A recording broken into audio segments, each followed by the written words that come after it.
असुर को देखो, एक एक राक्षस को, उसने डिमांड कितनी सुंदर करी। डिमांड देखिए, उसने सूप न खाने आते सी कहा तुम सम पुरुष नमो सम नारी, तुम्हारे जैसा पुरुष नहीं होगा, मेरे जैसी नारी नहीं होगी, क्या चाहती हो? बस मैं तुम्हें अपना बनाना चाहती हूँ। दुनिया की पहली राक्षसी थी जो परमात्मा से सीधे जाकर कहती है तुम मेरे हो जाओ और मैं तुम्हारी हो जाऊं।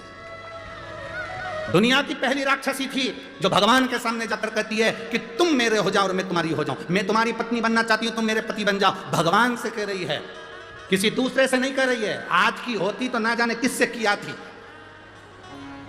जो जरा सा गाड़ी में पेट्रोल डलवा दे, जिनके पास खुद की गाड़ी नहीं है, सुधरने के लिए आई है, सुधरने के लिए गाड़ी आई और मालूम पड़े बस 50 रुपए का पेट्रोल डलवा लिया, बुड़ बुड़ करके 25 रुपए की चाउमीन खिला दी, इसको इतना पसंद आ गया, गाड़ी सुधारने वाला।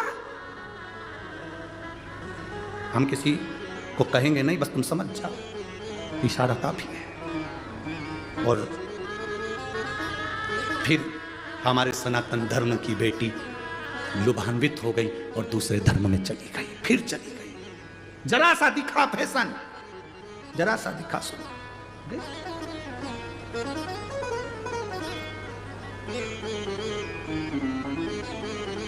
फिर चली।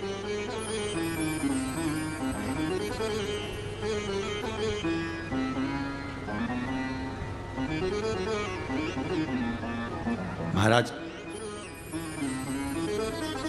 आज इस व्यासपीठ से एक बात जरूर महाराष्ट्र के लिए कहना चाहूंगा, महाराष्ट्र की धरा के लिए कहना चाहूंगा कि इस धरा पर कुछ समय बाला साहब ठाकरे को और रहना था तो ये महाराष्ट्र प्रथम आनंद में पहुंच जाएगा।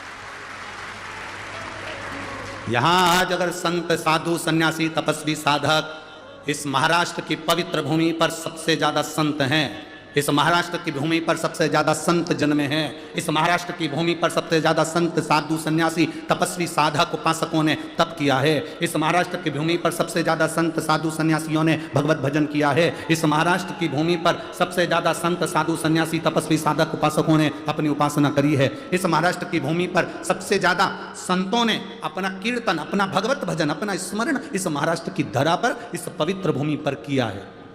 सबसे ज्यादा इस महाराष्ट्र की पवित्र भूमि पर संतों ने जो जो गुणगान किया, इस गुणगान को और बढ़ा देते हैं अगर वो अब होते तो और बढ़ा देते।